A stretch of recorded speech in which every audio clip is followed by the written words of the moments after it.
This is the Cult Faction Podcast, episode 10, Devils, Demons, and Dragons. Superman.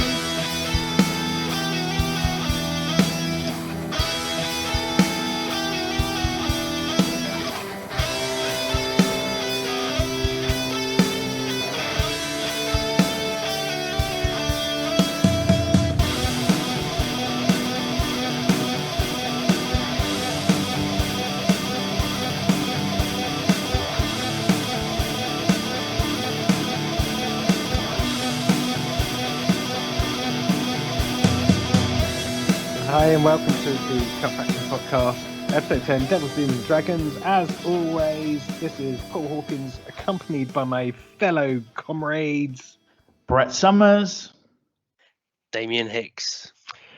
And what a week this has been!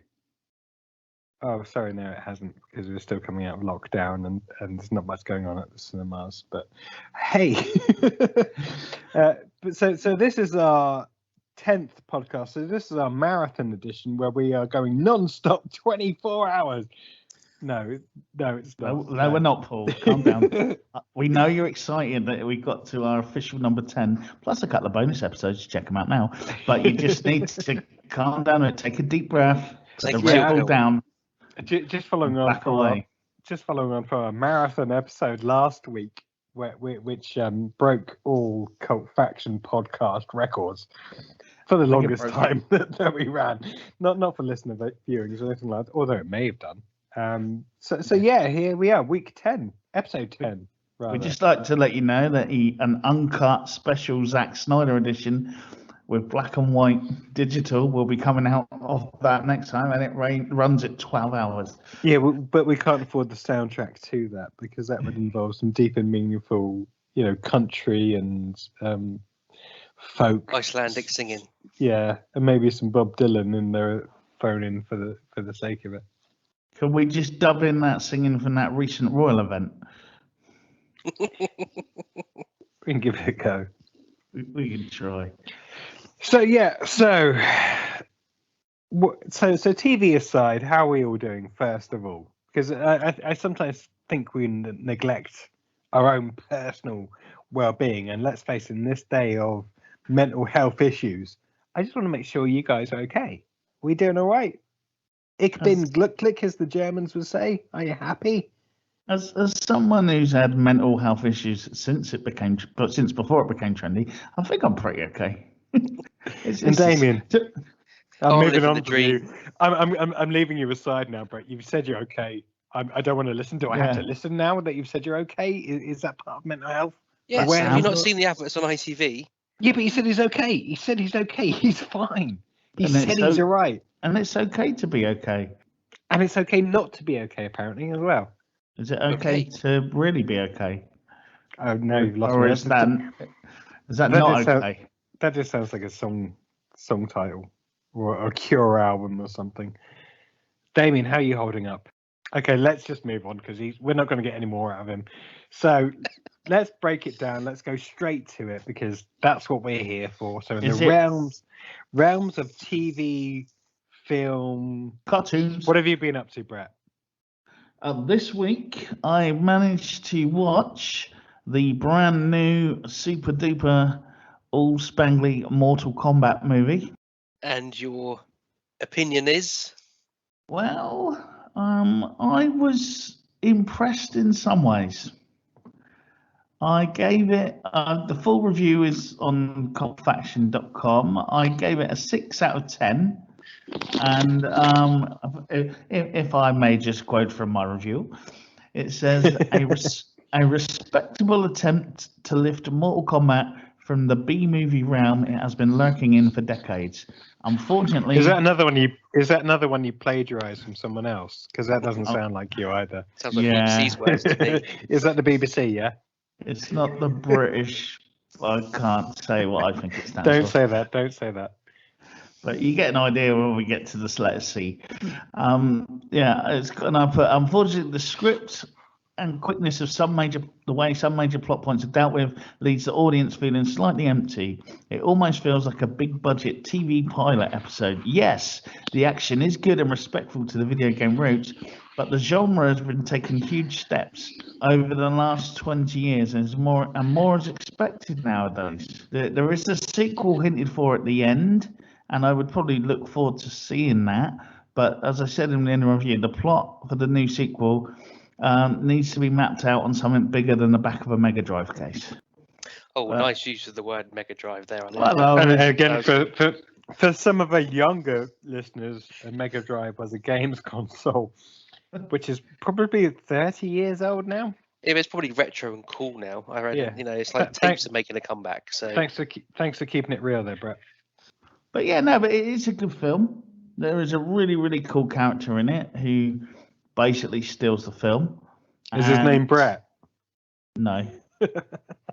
Although some would say there may be similarities. Is he bald? Not quite. I'll let you watch it. I don't want to spoil too much. No, but it is enjoyable. It is a good, it's fun to watch.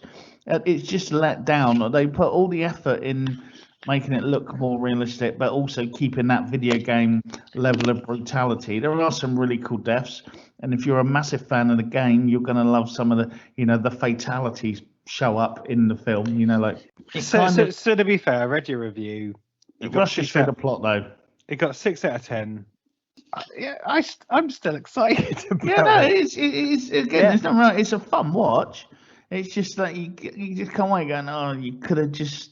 It's almost like you get all this cool build-up and stuff, and it's like, then we need to do this, and then they do that, and then that happens, and it's the end, and it's just like, oh, okay, then, you almost, dare I say it, in the current climate, it could have done with another hour, and I would have watched it still, where they just paced everything out more, rather than it looked like it got to 10 minutes left, and they did their homework on the bus to hand it in quick. But to be fair, some of the stuff that I'm going to be speaking about later, this seems a hell of an improvement, and we can get onto that later. Okay. But yeah, so other than Mortal Kombat, what else has been on your?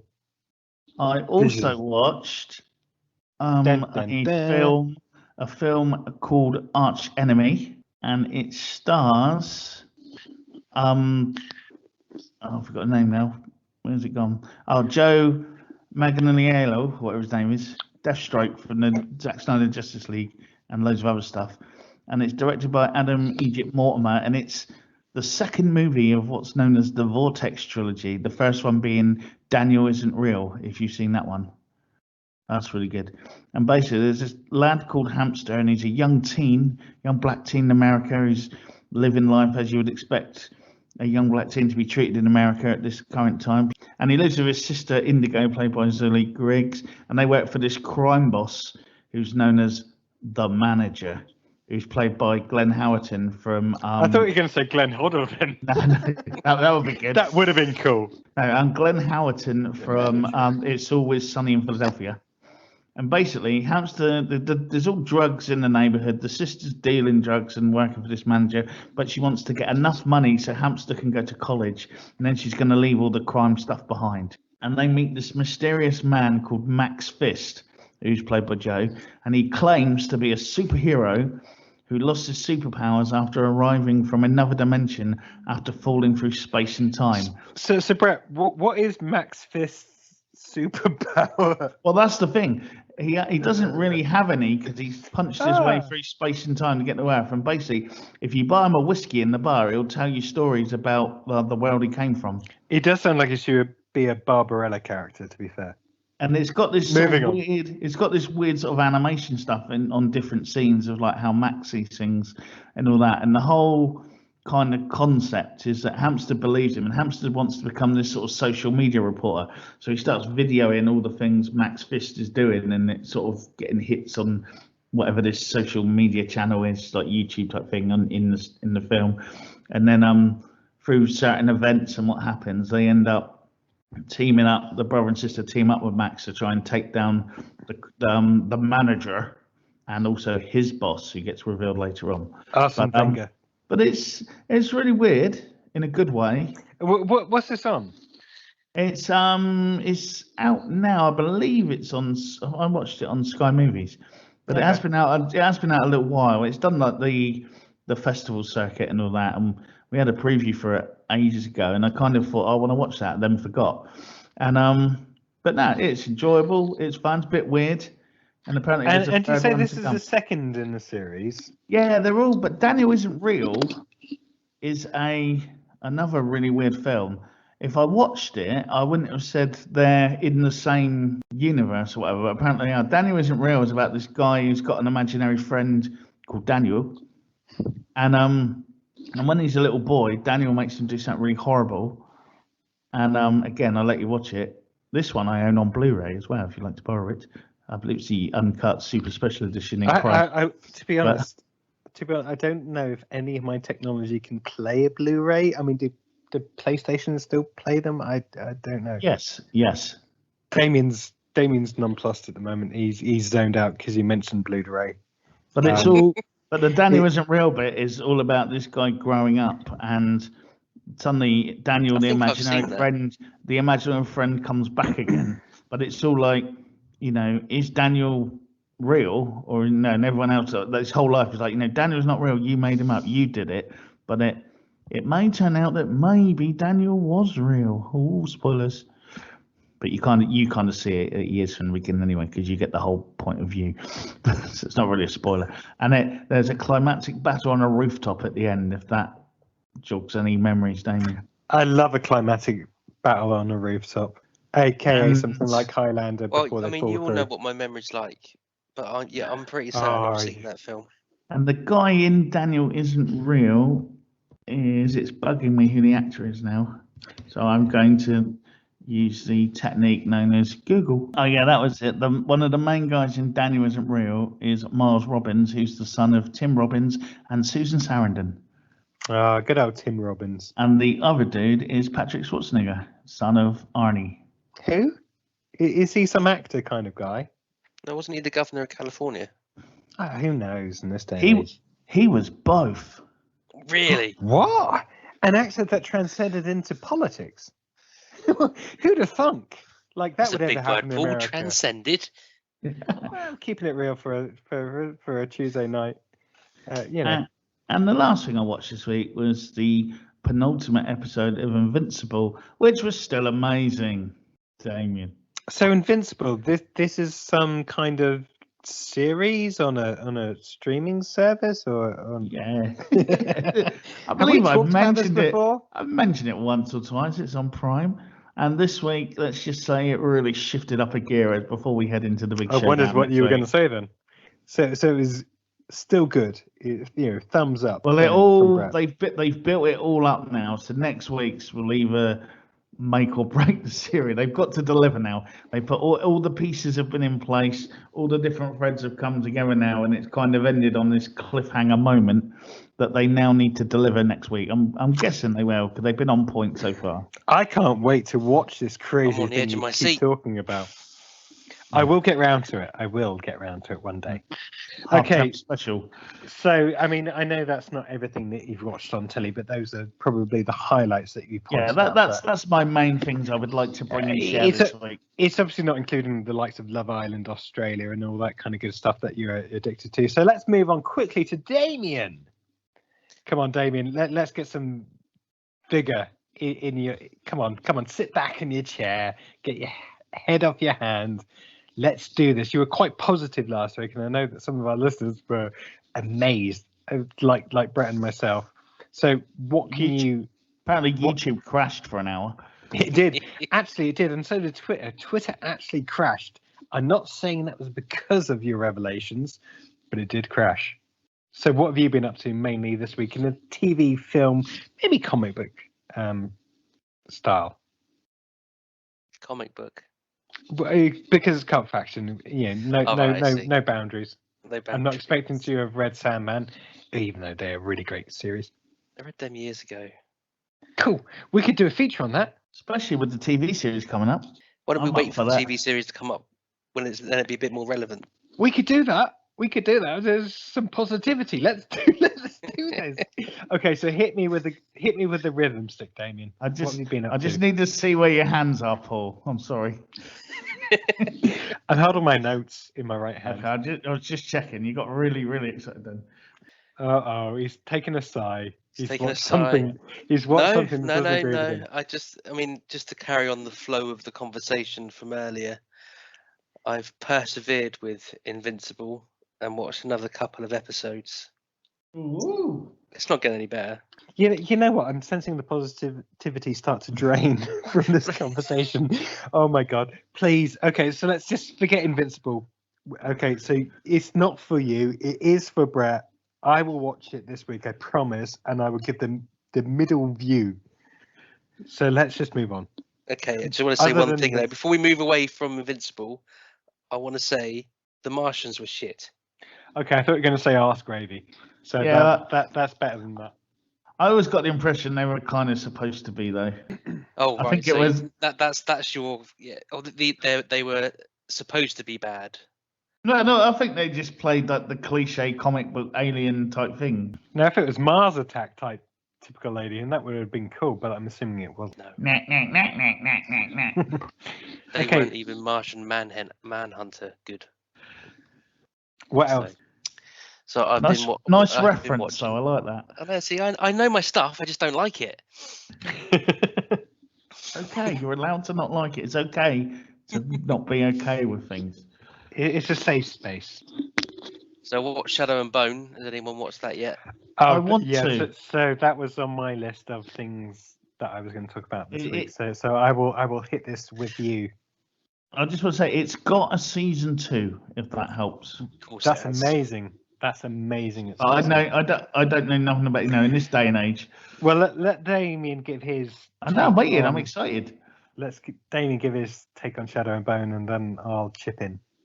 Okie dokie. Well, I'll start off by saying I reckon a fat 40-something with a disappearing hairline is probably not the target audience for this show. Okay. It looks. That's just for the record. That's none of us out. No, of course not. I'm just saying any fat 40-something listening to this podcast who happens to have a disappearing hairline may not be overly enamored with this particular. I don't have a hairline to disappear anymore, so it's all right. No, neither do I really. I was being generous. Mine's trying to cling on. Mine is definitely trying to cling on. Yeah. But visually, it looks great, and in the most part, the acting is all pretty decent. You know, it's just the script. It's shockingly bad, and I'm guessing that it's at least 2 books of this. I don't know how many books are actually in the series that have been written or whatever, but I'm guessing that at least 2 of the books have been condensed into this one season. So there's a lot of different threads going on and time jumps, which just makes it clunky. And there's one particular one particular story thread with a heart render, I think is the actual term, between her and her kidnapper, and it is so awkward. Even the actors playing the scene in the whaler's hut come across as if they're thinking to themselves, "Why the hell am I reading this script out loud? It's terrible." But other than that, it's all right. It's not. You got when you're our age, you have to approach these things and go, this isn't aimed at me, so I'm pretty certain the target audience that it's aimed for will love the overarching storyline of 2 people being separated and having to get back together.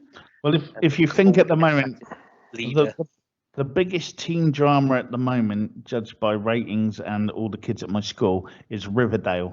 That is the show they are waiting for, and like, oh my God, Riverdale's back. So that gives you an idea where the sort of teen market is. I gave up on that with 2 or 3 episodes.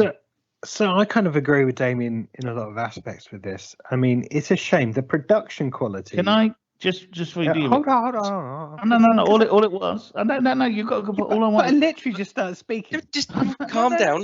Do I need to get my gladiator's whistle out again? And you get to continue to speak. But could we just get a quick? What's it about? That was all. Because we reviewed it. What's the basic? Okay, so the basic premise is, if you can imagine late late 19th century, early 19th century Russia. Steampunk. No, it's not. I don't know. It's not steampunk at all. So if you think of that era, but obviously it's not on Earth. It's some, like a Game of Thrones type universe type thing, in a country called, I think if I remember right, the country's called Ravka. And centuries ago, the country was split down the middle by this black fog, magic black fog, which is the best way to describe it. So there's two kind of warring factions. The whole country is at war with other countries, but they're also, because of this split down the middle, you have to go around the fog because there's beasts and things inside. Got the east and the west. You just carry on. No, I was just adding to that. So you got the east and the west that desperately want to try and trade, or but they can't because of this fog in between them. And to the north and the south, there are warring factions with the east and the west.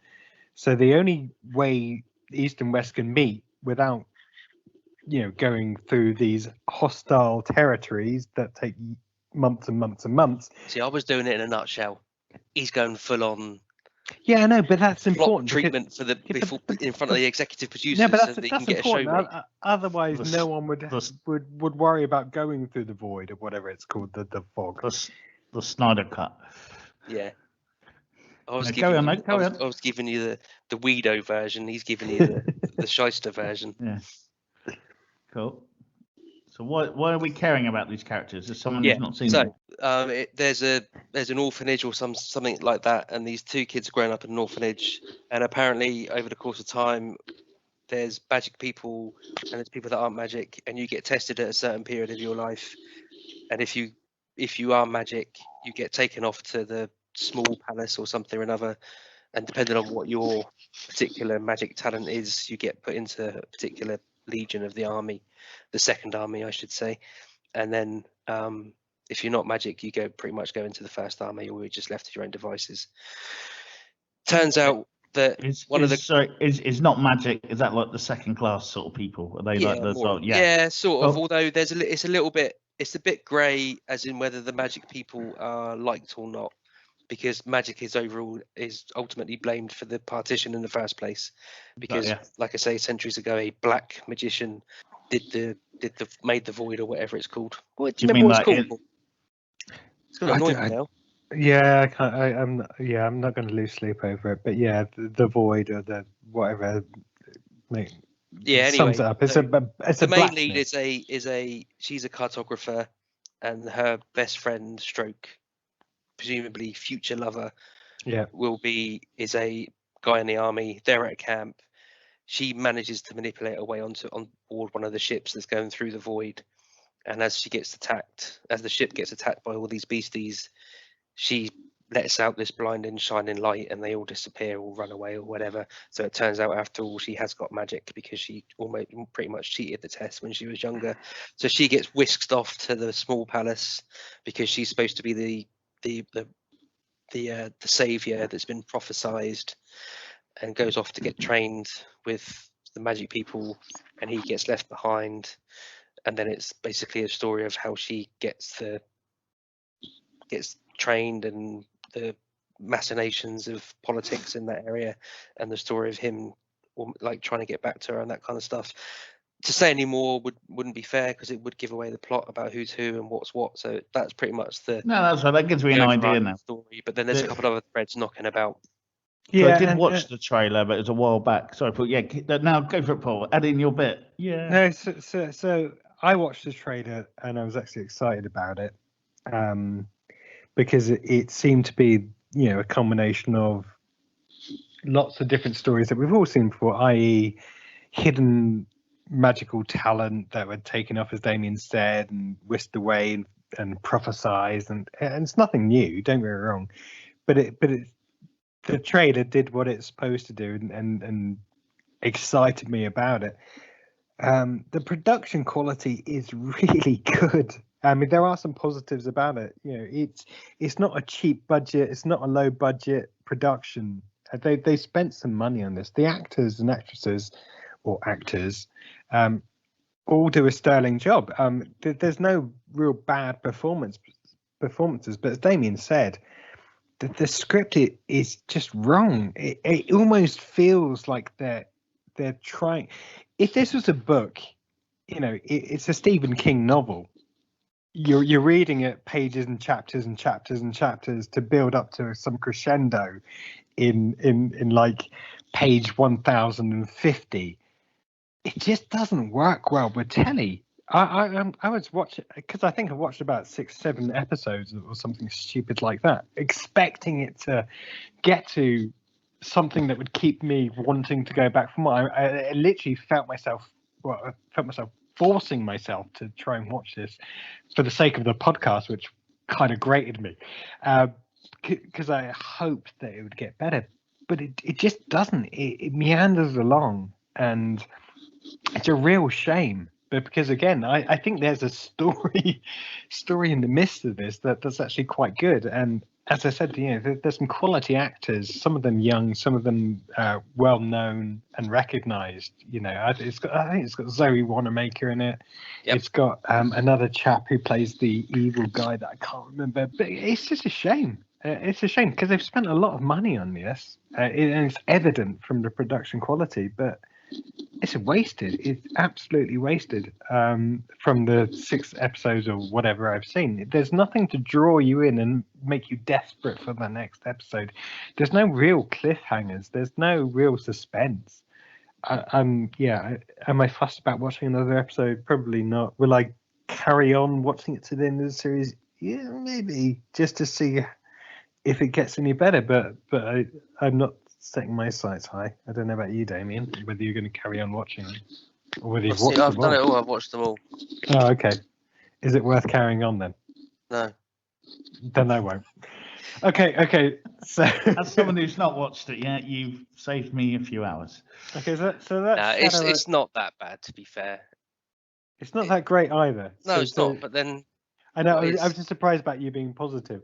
So so I wanted to come in there. So that's Shadow and Bone. What else has been on Damian's hit list this week? now this is a must-watch. Oh, hello. And for everyone watching, he's positive, he's smiling.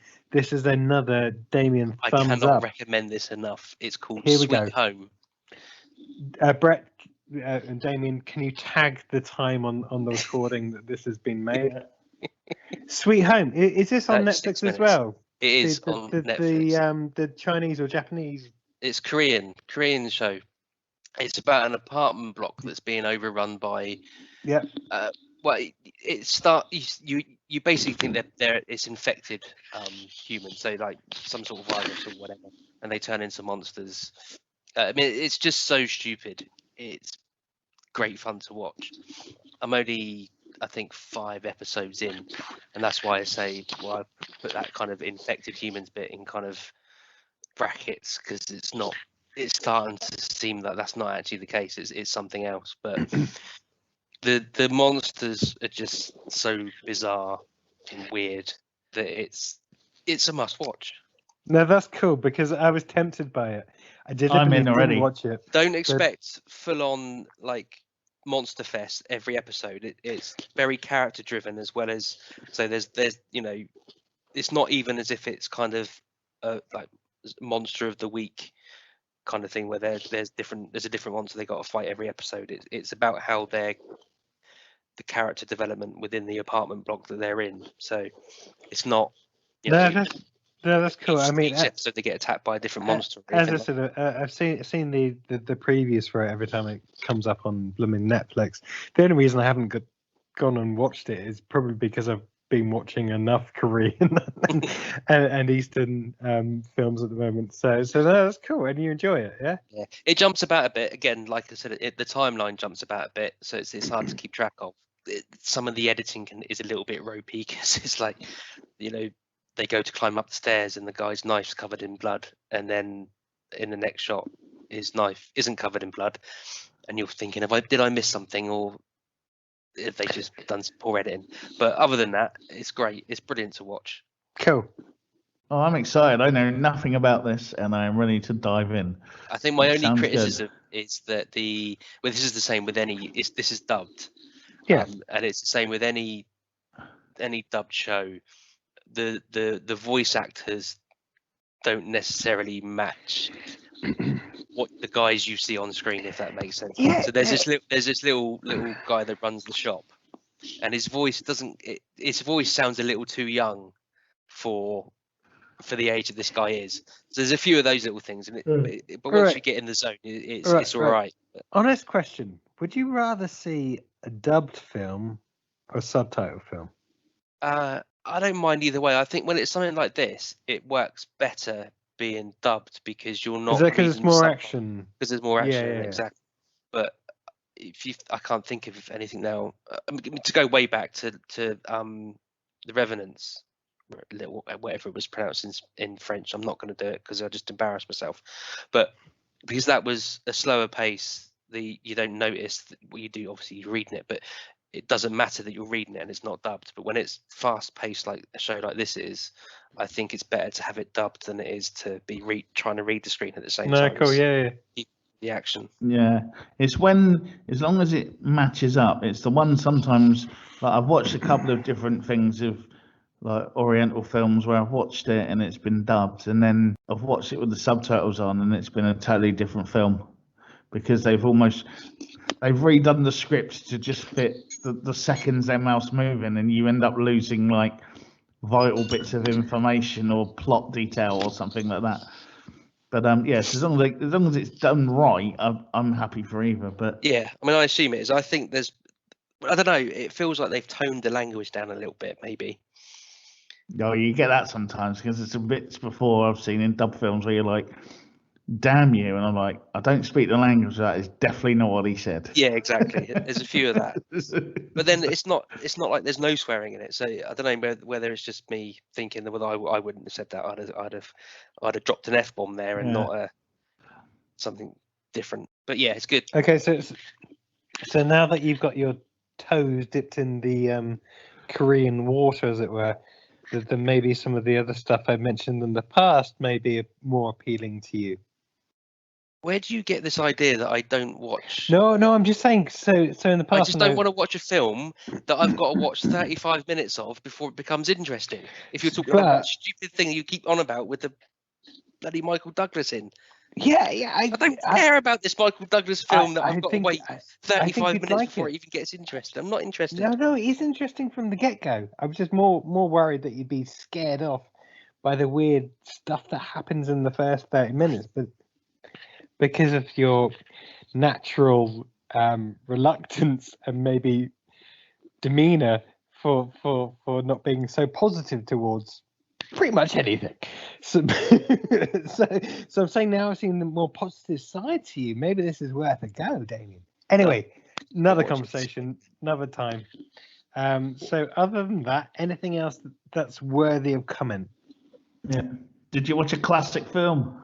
No, I haven't watched any classic films this week. Oh, I was holding out for that. I know. I kind of feel like I've let everyone down, but just not the opportunity hasn't arisen. I should have spent some time watching a classic film instead of watching another 2 episodes of Invincible. That would have been time much better spent, I reckon. I prefer it if you'd said Saw and Bones at that point, but that's okay. I see where you're going. Okay, so anything else, or is that it from Damian? And we're on to me. Hey, Paul, what have you been up to this week? Thanks for asking, Brett. So, carrying on from the Mortal Kombat type theme, I went and did it. I went and watched Jujitsu with Nicolas Cage. Yes. Really? Have you watched Jujitsu with Nicolas Cage? Starring Nicolas Cage. I want to say loosely starring Nicolas Cage. I was going to say loosely I've had it on in the background when I've been working, so I probably couldn't give it a good review or a good synopsis because it was just on in the background, and I'd look up every now and again and see. Yeah. So basically, stuff happening. But so basically, I don't know, the best way to describe it is kind of a cross between Mortal Kombat and American Ninja type feel. There's an alien that has a portal. Every few years it comes through it. He has to have a few fights. If he doesn't have a few fights, that get fought in a decent, honourable fashion, all hell would ensue, and he basically basically kill everyone. So that's the premise of the story. But it's just bad. It's just bad, unfortunately. I mentioned American Ninja, and also as I spoke about earlier, the likes of Mortal Kombat, because this should have been a mashup of those kind of films, but unfortunately it doesn't live up to any, and even more unfortunately, Nicolas Cage doesn't get to be full on Nick Cage. No. I almost feel like every week we should do a Nicolas Cage spot, but because he's in so many films, most of which are rubbish. But Maybe we should do something where we look at every film and then say, is he Nick What Cage could in Nick this, Cage or have is he done? not Nick Cage in Yeah. this? Because And it's could Nick kind of Cage have two in a row improved now it? that we've talked about where Yeah. he hasn't gone full on Nick Cage. Okay. And it's a shame. I mean, he does some of the similar things that we're used to Nick Cage doing, but he doesn't go full on Nick Cage. There's no punching. There's no the boom, boom, boom. It's not a great film. And luckily enough, I didn't have to pay for it. It was on one of the streaming services. Netflix. Yeah, it was late at night. I wanted to give it a watch. Would I recommend it? Absolutely not, unfortunately. I was hoping for a so bad it's good kind of thing. It's not even. But Yeah, it's not. you're right. No. It's So say I had it on when I was working, so I was kind of hoping there would be something happen and it would just distract me for every couple of minutes, but it doesn't even do that. Predator. That's the other thing that it's got inspiration from, because it's got an alien in the alien garb with the face mask and all that kind of good stuff. But no, it's just bad. It's just bad, and no one should go off and. It goes to show that you shouldn't trust the trending this week section on Netflix, because that doesn't necessarily mean it's any good. No, people are just. Thunder Force has been up there for about a month now. Exactly. But we spoke about this before. People are just desperate for new things to come on to the streaming services, and Jujitsu is probably one of those. It'd be interesting to see what rating that watchers would give it. But it's a no from me. And I don't want to talk any more about it. Unfortunately, as I said, no there. I sat through Mandy again the other week with Nicolas Cage. I watched it one. I watched it and I thought, I don't even remember. I know I've seen it, but I couldn't even remember. But at least that was again. But at least it was full on weird. It was arty and weird, but I still don't know if it was good or not. In the same vein as the other one he did, with the one we talked about a few weeks ago, Colour of Space. Colour of Space. At least that was bonkers. It had, and to be fair, even a few weeks on, there's bits in that film that stick out. There's some disturbing bits in that film that are worthy of a watch. I was just going to say, maybe we just need to face the fact that we are living in a world where Nick Cage has run out of Nick Cage. There's always enough Nick Cage. You just need the producer to let maybe Nick he just Cage needs out. to stop making a few films just to recharge the Nick Cage. That's what's needed. Maybe we need like a crowdfunding service to say stop doing shite films. No. We don't want him to stop doing shite films. No, but just hold on for one that we actually want him to do, that actually lives up to what he could be doing. We haven't wanted him to do most of his films, to be fair, at least since the 80s. But maybe that's the beauty of Nick Cage. He's that maybe thing. Con Air. Maybe Con Air. I forgot about that. That was 90s, wasn't it? That was 90s, yeah. So anyway, moving on. That was Jujitsu. Obviously, Line of Duty, so I'm fully up to speed. I won't talk about that anymore. It's in the UK. No, just no. Okay. What else have you been watching? I'll talk about this next time and see if it happens. Okay, so that's Jujitsu. That's Line of Duty. Started watching The One on Netflix. So I've done a bit of Netflix because as a streaming service, they're delivering new content much more than some of the others, and maybe that's another feature we'll talk about at a later point in time. What's so The One? The One is basically a dating service on steroids. So this is, you give your DNA, then profile match it to someone else that matches your DNA. And it's compatible in every way, which shape and form, i.e. your perfect mate. Your perfect. Doesn't that mean they're related? No. So there's like algorithms. like a love match, not an actual pure DNA match. That'd be weird. Yeah, that would be weird. So this is to try and find your perfect partner. And so the premise is actually quite good. And from the first few episodes I've watched, it's all right. It's watchable, to quote my phrase. So again, you match your perfect partner, and it's all the repercussions that happen after that. So, i.e., this isn't just single people or it isn't just aimed at single people to try and find their perfect wannabe match, but also people that are in long-term relationships are also signing up to the program as well. And there's been a lot of instances of married people finding their ideal partner and going off and leaving their current spouses. If I'm honest, I think there's going to be a darker side soon, and it all hones onto the fact that maybe this is there's something behind the scenes and it's going to lead to something else, or there's something, almost Bill Gatesian, as the media would want us to believe, going on. But yeah, it's okay, and it's a bit different, and it's okay. The actors are good, and it's worth a watch at the moment. As I said, I'm only 3 episodes in, but it's promising. Also gave Stowaway a watch with Anna Kendrick and Toni Collette. So the premises of this: there's a mission to Mars set up from Earth. There's 3 astronauts bound for this 2-year journey.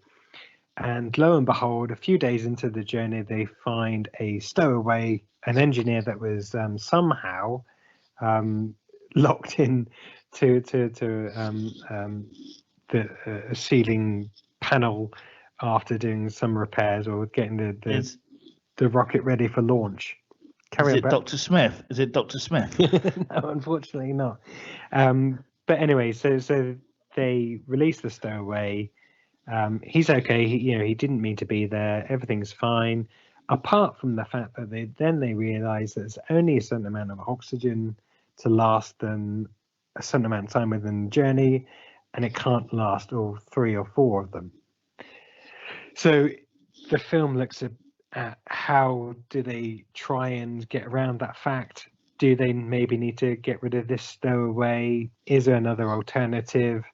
It turns out that there's a potential way of resolving the issue by going and get some oxygen from a booster that launched. But other stuff enthralls. I won't ruin it.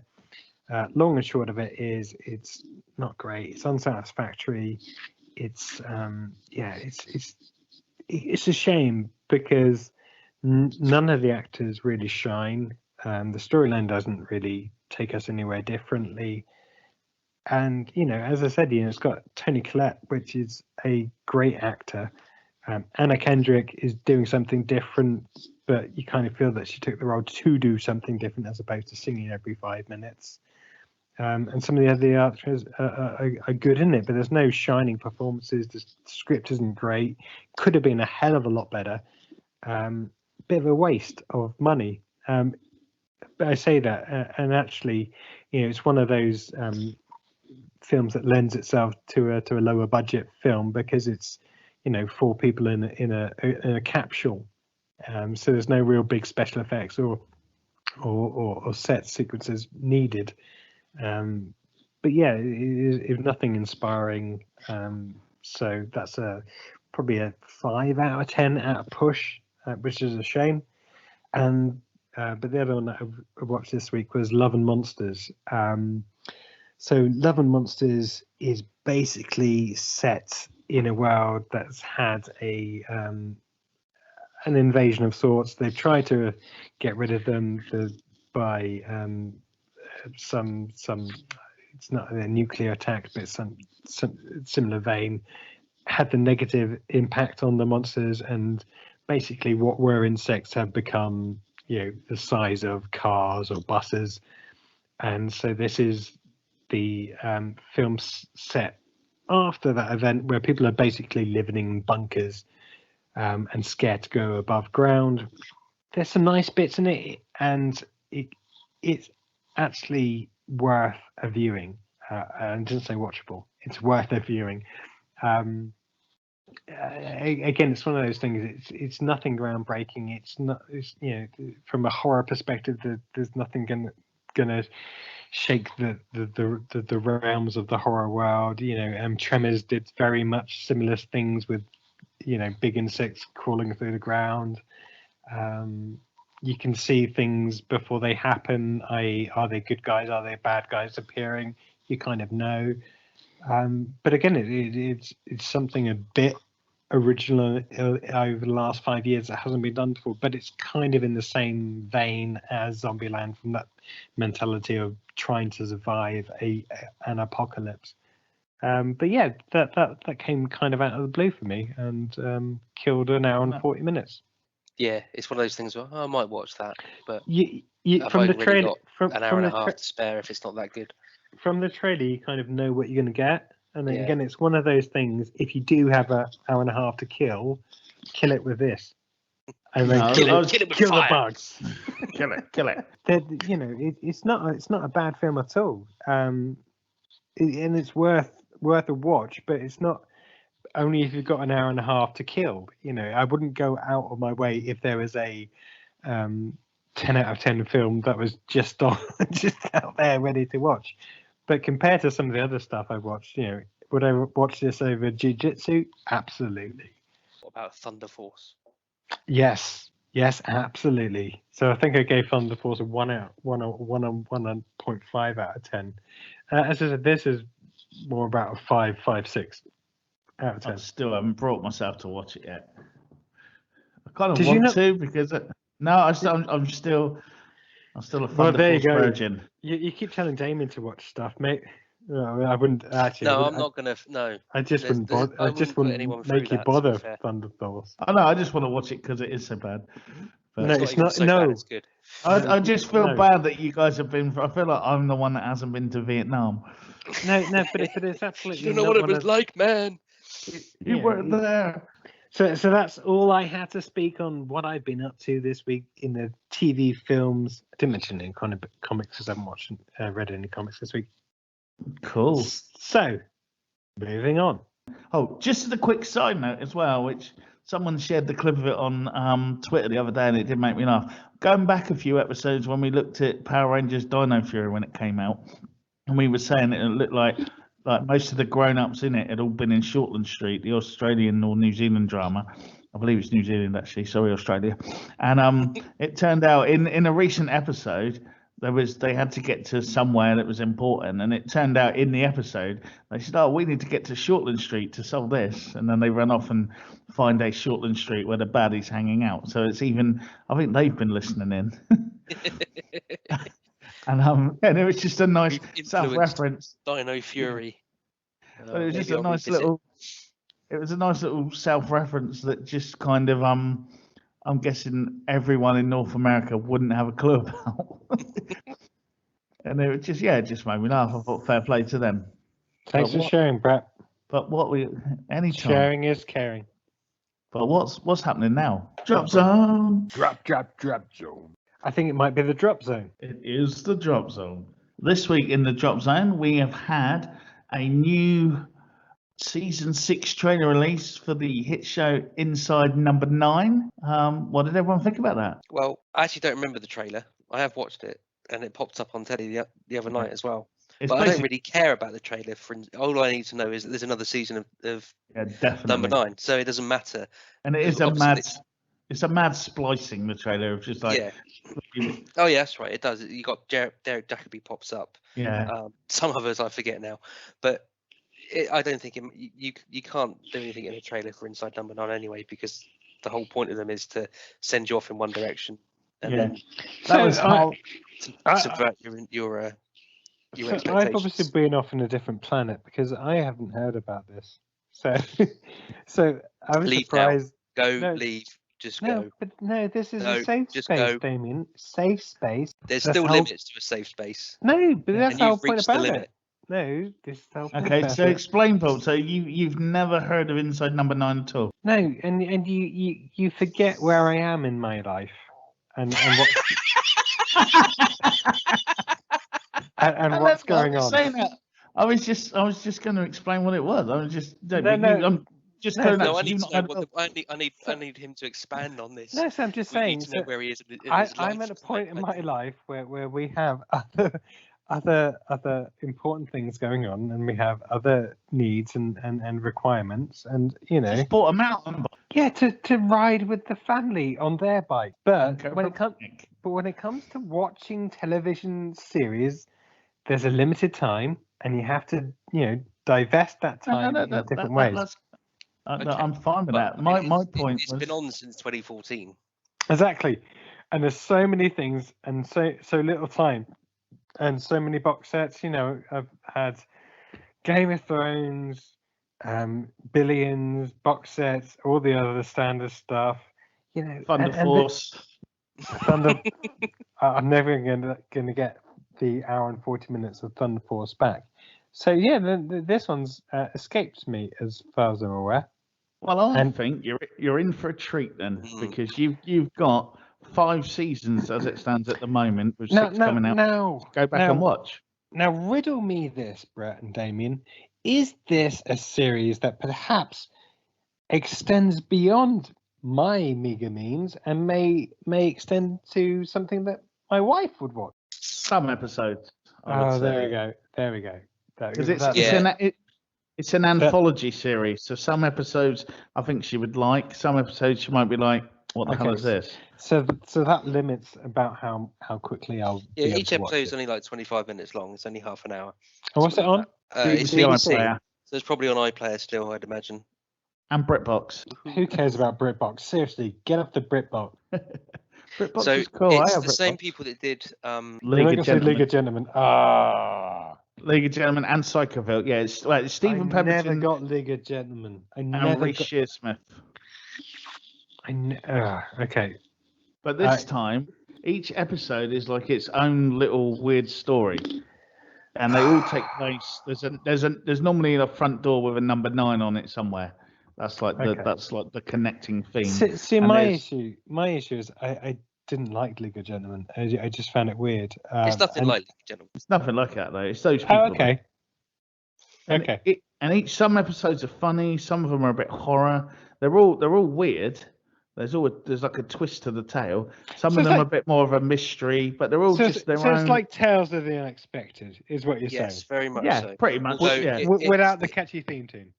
Yeah, it's not as weird, because some of the Tales of the Unexpected were really weird. Absolutely bonkers. But what they do, it basically, you watched it and you think it's going in one direction, and it pulls the rug from underneath you, and it goes off in a different direction, and it's just 9 times out of 10.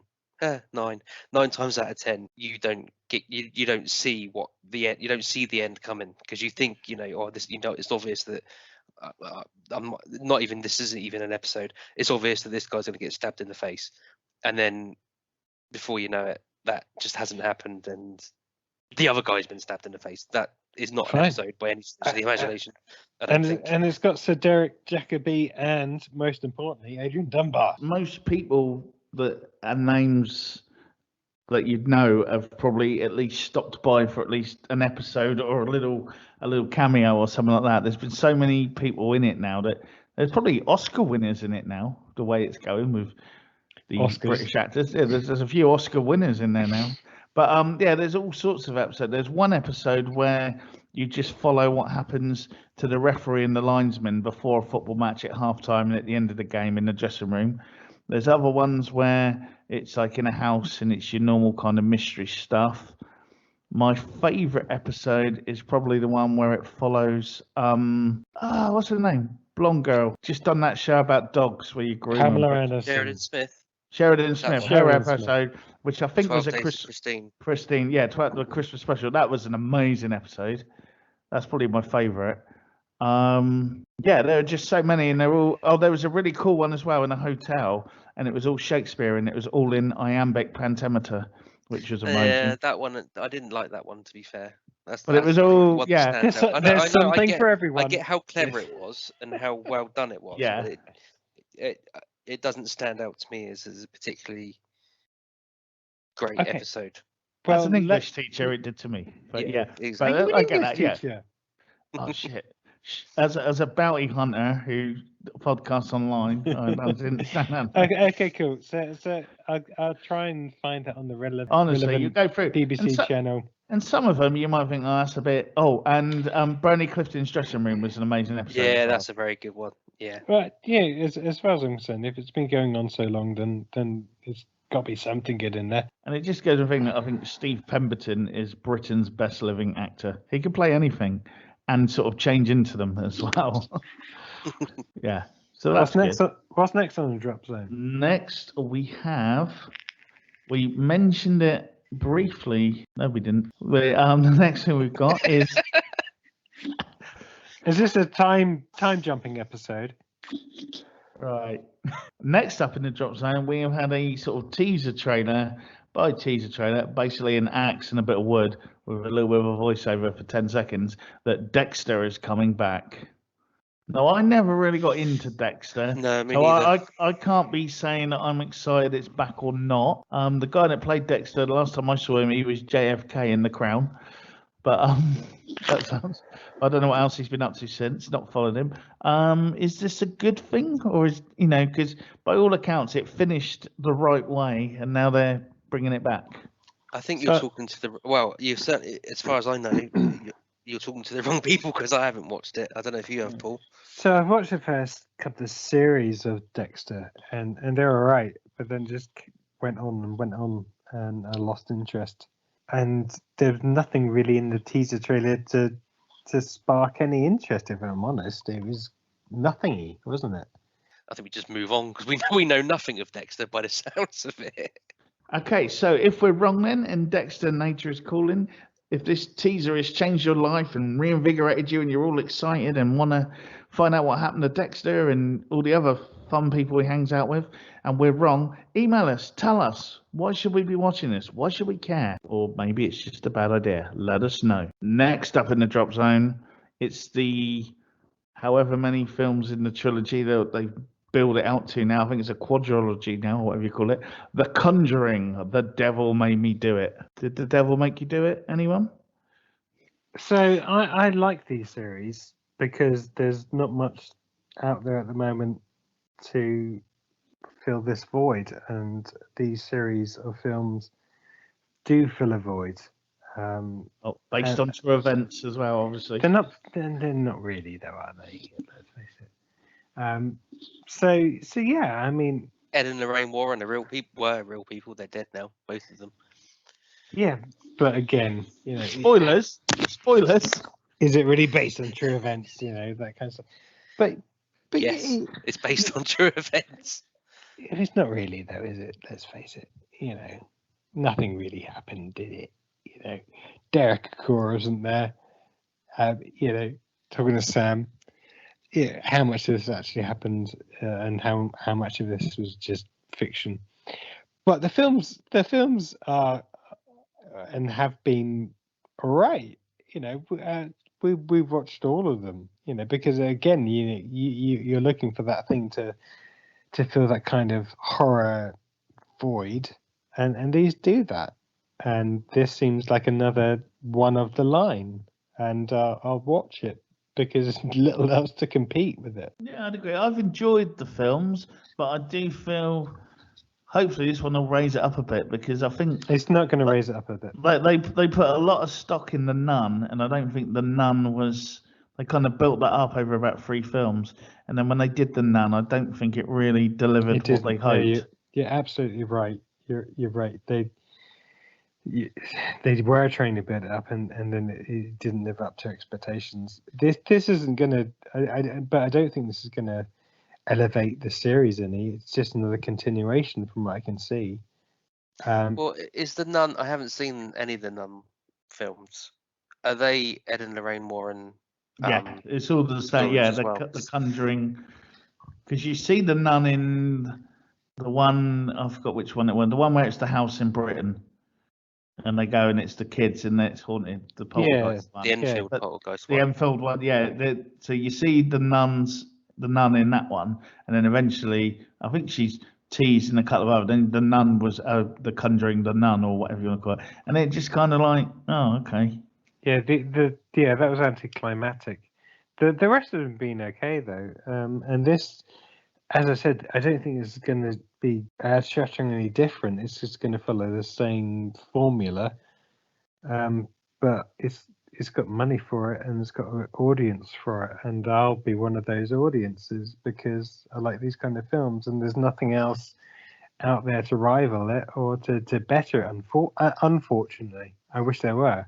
Don't get me wrong, but it's similar to other horror genres that just keep doing it, and similarly with the zombie films that keep doing the sequels, or the Resident Evil that keep doing the sequels, because people want that type of films, and this is another one of them. And unless they're doing a brand new Exorcist type thing, then this has got the screen time. That was the Conjuring. The Devil Made Me Do It, but I think I will probably do it and give it a watch. Okay, Yep. last up in the drop zone, we've got Yasuke, and in Yasuke, it's an anime, and it's vanished. That's a shame. Next, right there. And next up in the drop zone is Yasuke, which is an anime that's coming to Netflix. And just to give you the spiel, in a war-torn feudal Japan filled with mechs and magic, the greatest ronin never known, Yasuke, struggles to maintain a peaceful existence after a past life of violence.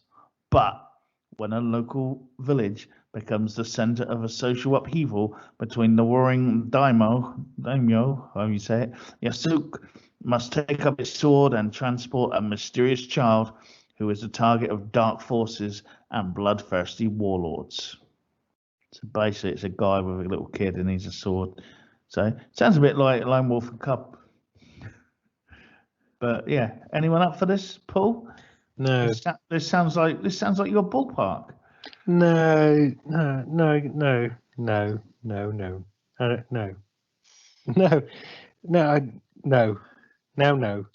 There's nothing in this that really did it for me. I mean, there's nothing really progressive in the animation.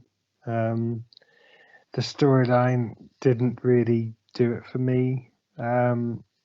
It just didn't pique my interest, if I'm completely honest. I'd rather watch Visionaries.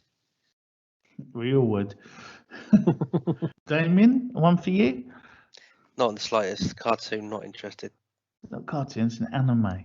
It's a cartoon. Yeah, Brett. People will hate you for saying that. I don't care. Anyway, next up then. Oh, it's news items. Have we got a jingle or anything? News desk. The news. News items. And our first item on the news items is that Mortal Kombat has landed. We talked about it a little bit earlier on. And currently, looking at it, it's made $51.1 million. Apparently, the budget was $55 million, though. So there are still a few countries for it to open that. It hasn't launched in Japan yet. So there's still a few places for it to go. But not a bad start. That's not a bad start at all, really, is it? Let's face it, in this world we're living in. And we haven't, and also I think there will be an unrated, uncut, super gory Blu-ray later on, sort of thing as well, which I think they'll make a few quid on. So yeah, not a bad start at all. I wonder if someone might make a computer game based on the film. Never work.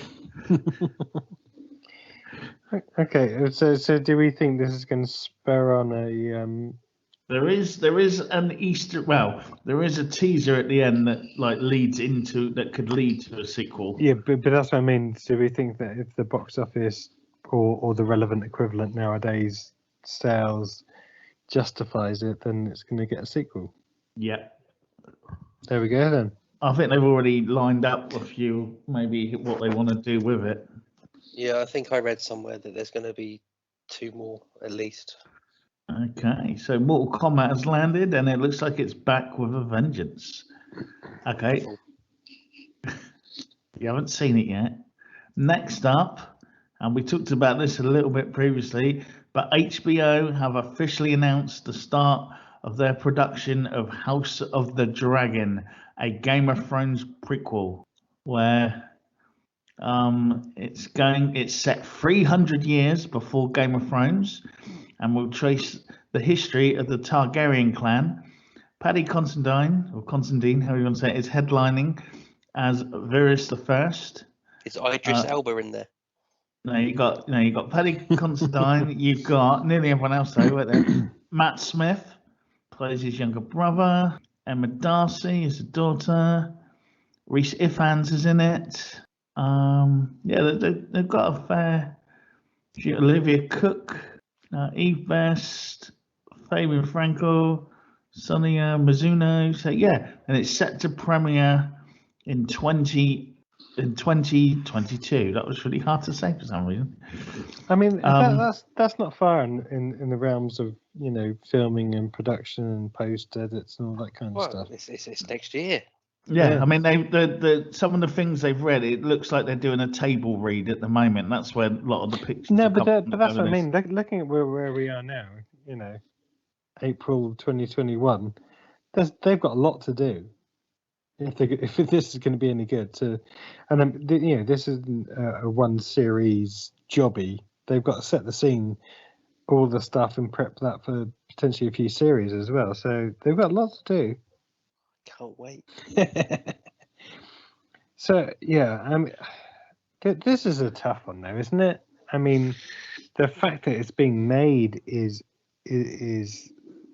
not a miracle, but a bit of a surprise after the final series of Game of Thrones. Well, this goes back into the Targaryen origin. Yeah, but unfortunately, most of the appetite for any new Game of Thrones spin-off was virtually killed with the last series of Game of Thrones.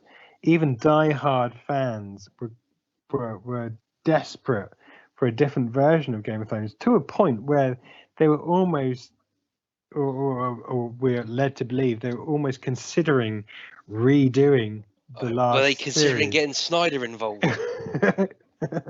Yeah, that's just a bunch of self-entitled chowderheads who think they knew better. No, it's not. No, it's not. It's basically because HBO recognised the fact that everyone, critic and fan included, hated how the series ended. I thought it was all right.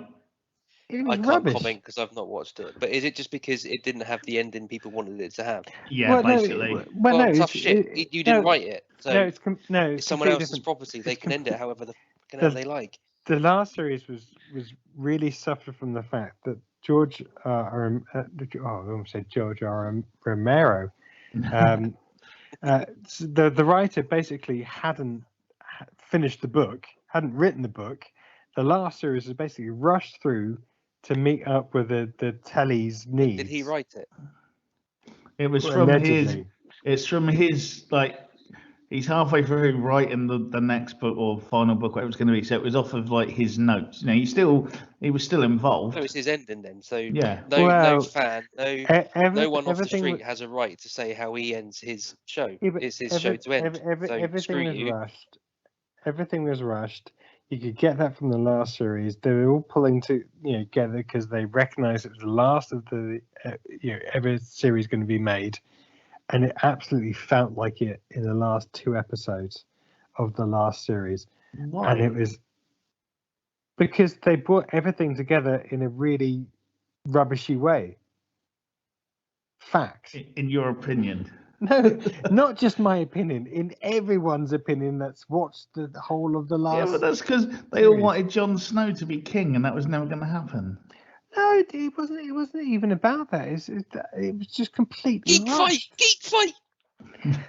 No, it was completely rushed. It was completely underwhelming in every which way but loose. It was just just a bad climax to it. I just No, can't 'cause- believe a big trailblazing cutting edge TV show that everyone was really into ended in a way no one liked. That's never happened before. It was just a bit of a shame. The amount of time and effort people have spent watching that and got involved in it, invested in it. But the whole time that was on, there were all these people moaning about how it was different from the books from the beginning. So it was like, it's not the same as the books. I wasn't And even focused about the book. Yeah, I know, but loads of people were on about, like, at the end, this is going to be, because it's the prophecy of thingy, and that's what's going to happen. And they were like, which was never ever mentioned in the TV show, it was in the books. And then when it didn't happen, people were like, they didn't even do the prophecy of that, whatever it was. I can't remember now. Yeah, I agree. You can't please all the people all the time. I didn't watch the book. I didn't read the books, rather. I wasn't focused on that. I enjoyed all the other series, but that last series, you could tell, particularly in the latter half of the series, it was really, or it seemed really rushed. Yeah, I think it was more because they took ages to do anything in the first series. And again, where he hadn't actually finished the book, it was all disjointed anyway, because he hadn't finished what he wanted to happen. Yeah, but they cut those out the book anyway. He's got his notes of what happened. Yeah, but he hadn't even finished the book, but you could really tell that from the last series. It was just a shame. And the outcry from everyone when it finished. It's amazing to a lot of respects that HBO are making the prequel. That they feel that they've still got that fan appetite. And don't get me wrong, I was a big fan. I watched the Game of Thrones Thronecast on Sky with not Mel Gilroy's, the other one. Nerd. Sue, yeah. Mel and Sue, the Sue part of Mel and Sue. And I loved it. I loved getting ready, watching the episode, watching the Thronecast. But the last series, even you could tell they were starting to think, what is going on when it came to the last few episodes. And I don't know. I don't know what to think of this prequel. It wasn't HBO a perfect final series, but it was very much. The hero didn't get to be the king, and I don't like it.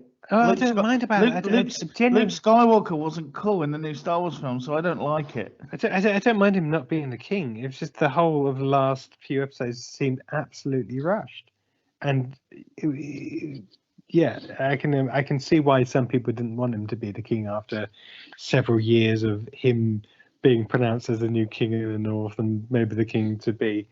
That didn't necessarily affect it for me. But as I said, they've got this show. They're obviously going to spend a lot of money on the making of it, because let's face it, the first Game of Thrones wasn't cheap, as we spoke about last week. It's hundreds of millions we're talking about. It's not, and also, because this is the before times, there's going to be a lot more dragons. Hopefully the special effects will be a bit better in this as well, because actually that's one of my bugbears from the Game of Thrones series, is that based on the budget that they had, which was a lot, is actually special effects of the dragons wasn't great. In this day and age where people are expecting, films on their TV now, because that's what they're used to, because they don't go to cinemas. Interestingly, Matt Smith's in this. It'd be good to see him play a decent. Sorry, who? Matt Smith. Who? Oh, okay. Even Damian got that. Yeah, I wonder where that was going. So it'd be interesting to see where he is in this and what role he has to play. They spent a lot of money. They've got a cast there. It's just whether they can make up. They wouldn't get very far without one of them. No, it's got a good cast, but it makes it recommended. Wondering whether they can make up for the last series of Game of Thrones. Will I watch it? Yeah, I will. I know I will, because if it's as good as Game of Thrones, the production quality alone would be worthy of it. It would just be. I think I'll give it a go, but I just hope they've got a story to tell. It's all right going back and doing these, and there's all these. At one point, they had about 20 spin-offs lined up, and they were going to go full on it. So they've regrouped from that and realised maybe that's not a good idea, and they've focused on one. But if it's a good story to tell, it should be good. The cast are there. Kelly Considine is amazing. Rhys Ifans is a wonderful man, and especially to have a drink with. And But this harks back to the point we were making last week about the Lord of the Rings prequel as well, which is based on a lot of work by Tolkien that he invested years and years of his life developing, as opposed to, and don't get me wrong, I'm not quite sure what the backstory is for Game of Thrones, but how much material is there, and how much are they actually just starting to write? Well, apparently a lot of this or whether is it even already matters in the nowadays, books. because at the end of the day, they may have a team of script writers developing these series, and they could do a brilliant job. I don't know. A lot of this comes from, I've never read the books, but a lot of the past stuff is explained in the books, but got cut out with the TV series. Yeah, but again, I don't know because I didn't read the books. But as I said, there's not much to go on, because they haven't made anything yet. I'm just surprised that they're still going ahead with it in full force, but hopefully it'll be good, because let's face it, at the end of the day, whoever they sell this to will have a lot of competing series to come. Okay then, so that's the Game of Thrones spin-off. Next up on the list, it's been rumoured for ages, but it does look like Netflix and Tim Burton are teaming up to do an Addams Family spin-off. It has been in development for a little while, and it's going to be called Wednesday, obviously focusing on Wednesday Addams. Yeah, so it's been in development for a little while on Netflix, but there is going to be an Addams Family sort of spin-off TV show focusing on Wednesday Addams this time. But it looks like there's a massive rumour now that Christina Ricci is going to be playing Morticia Addams in it for a bit of a twist. A, that sounds really cool. B, I'm just kind of freaked out that Christina Ricci is now old enough to play Morticia rather than Wednesday. And I feel really old. Anyone else? They're really struggling for ideas, aren't they? Because not if someone says, "Here's a bunch of money, please go and make this," and Tim Burton's but again, there's been an Addams Family just recently with the cartoon version that didn't do particularly well, and now they're making another. I don't know. I just kind of think people have just lost interest. Well, maybe that's why they're chucking the big money at Christina to get involved. But I don't think she made anything to the actual series herself, even as Wednesday. It was funny on the clips that you saw, but did she bring anything to a whole film? I don't think she did. I just don't. I think people have moved on from Addams Family. I honestly do. I mean, if it's the kids and they've had Vampirina for the last blooming 6 years, Addams Family, I just don't get it. Who's interested? Who's this for? It's not for us. I don't think it's for kids. I don't think kids care. I think a lot of 40-year-old balding men are going to turn in to see Christina Ricci as Morticia Addams. I feel that may be a target market. Well, I think they need to set their sights higher, or invest in something more worthy that they can invest their time in. I'm sorry, I'm being really negative about this, and it's probably absolutely not meant for me. I just completely don't get the Addams Family. But even when I was a kid, I didn't really enjoy the Addams Family because it was 20 years after I was born or whatever. I just never found it funny and never found it appealing. It wasn't scary. It wasn't funny. It was just full of these random characters, and even the films now. I have to say, I was always more of a Munsters guy myself. I do have to say.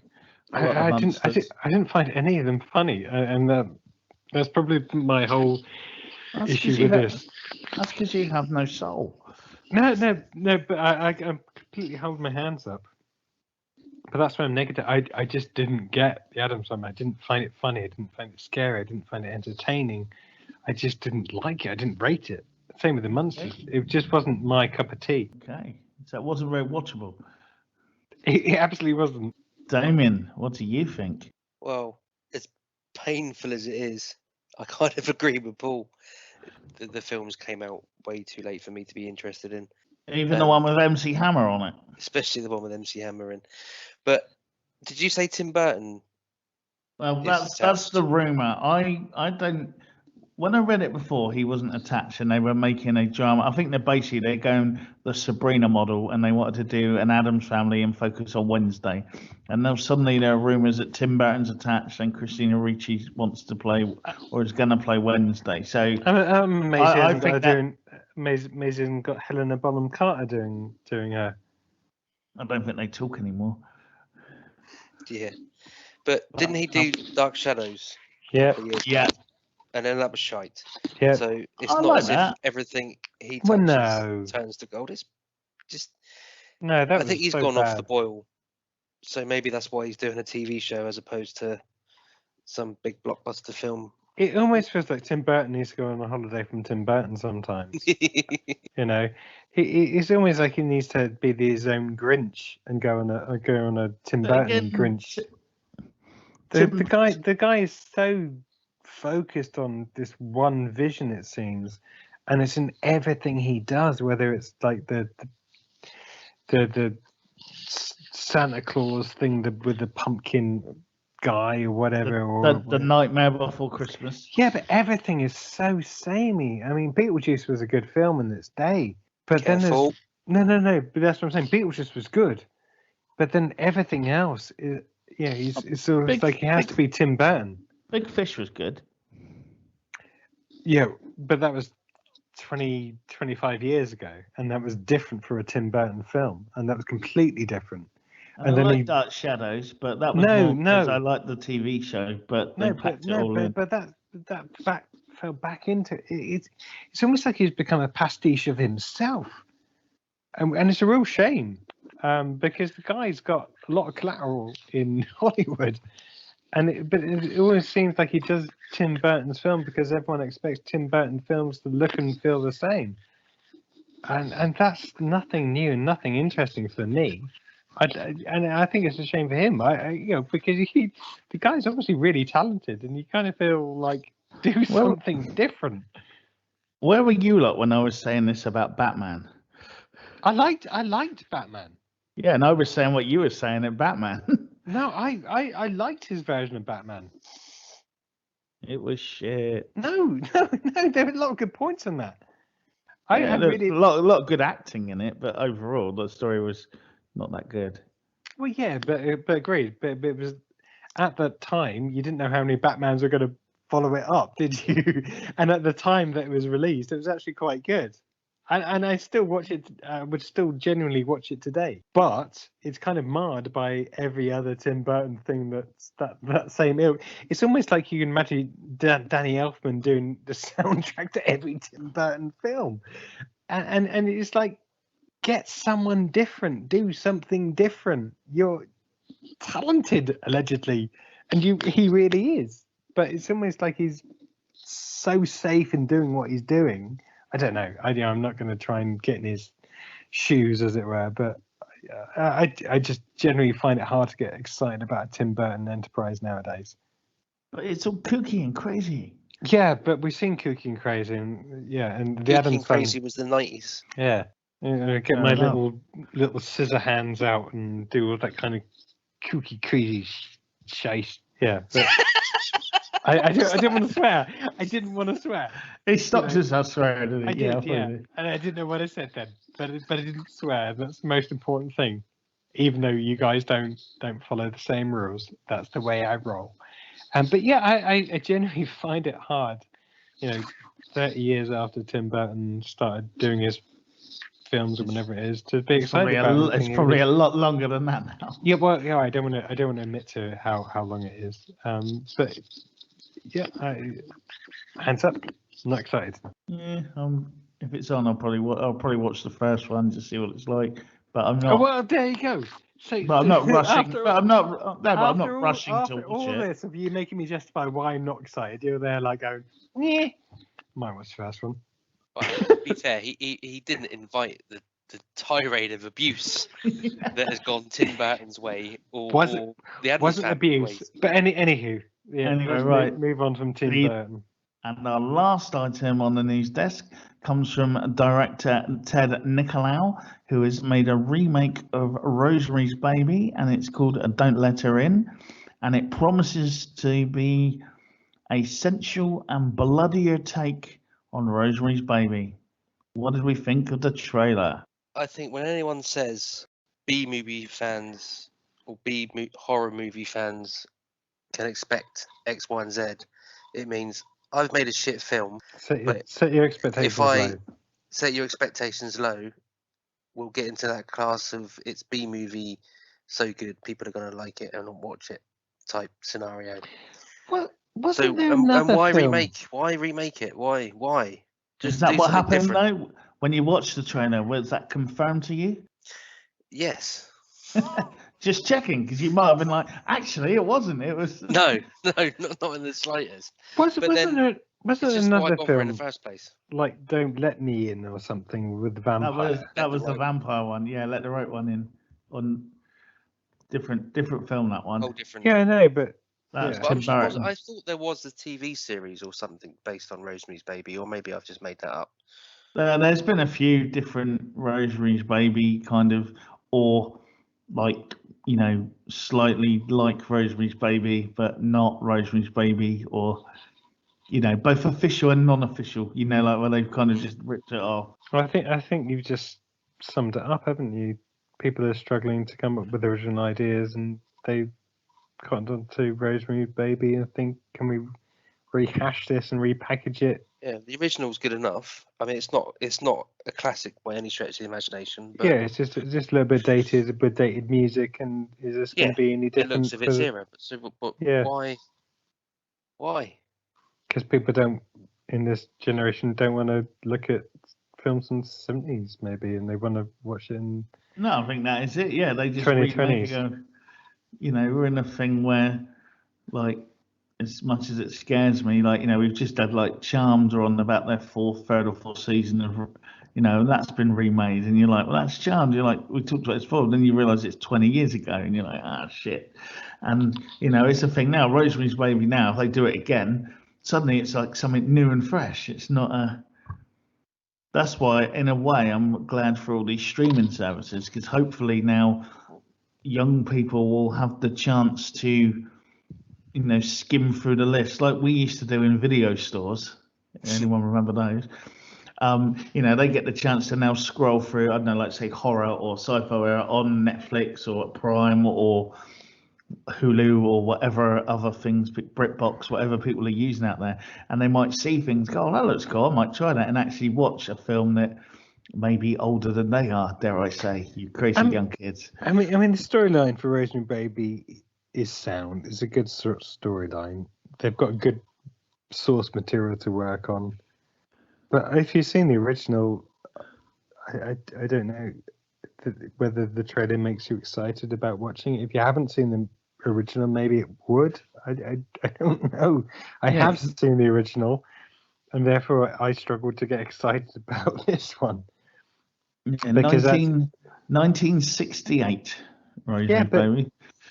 But it was still good when I watched it originally, probably 20 years ago when I first watched it. I don't know.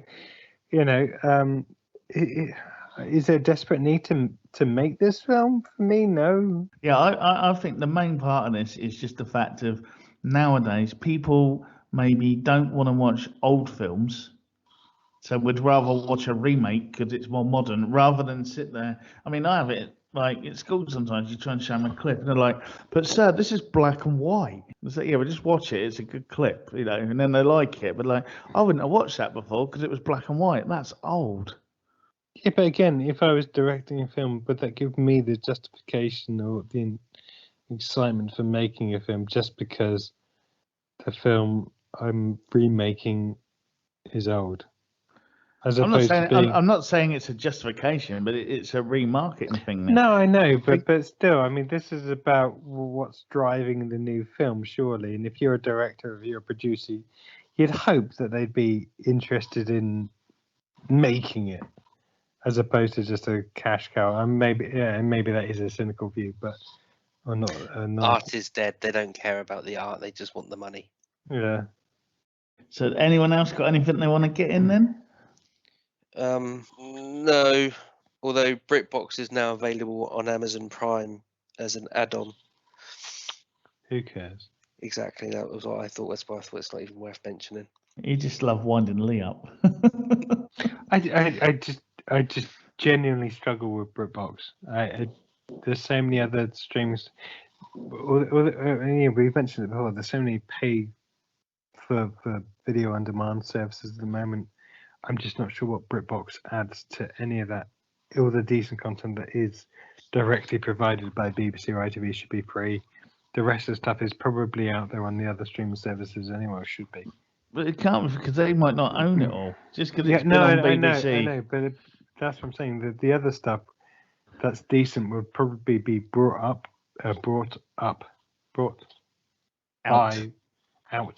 by the other streaming services if it's worth it. But they've got every episode of Doctor Who on there, Paul. Yeah, I've watched them. Probably got every episode of Lana Dewey on there as well, I'd imagine. And I've watched them on the likes of Amazon and BBC. I watched. You've watched every single episode of Doctor Who, like even the old ones. Yeah, William Hartnell and all that. Yeah, I watched them when they were on You're not that BBC old. and BBC Gold. Because they were on, the whole series was on BBC Gold probably 20 years ago. You could BBC Gold. UK Gold. UK Gold rather, or whatever it was on Sky at the time.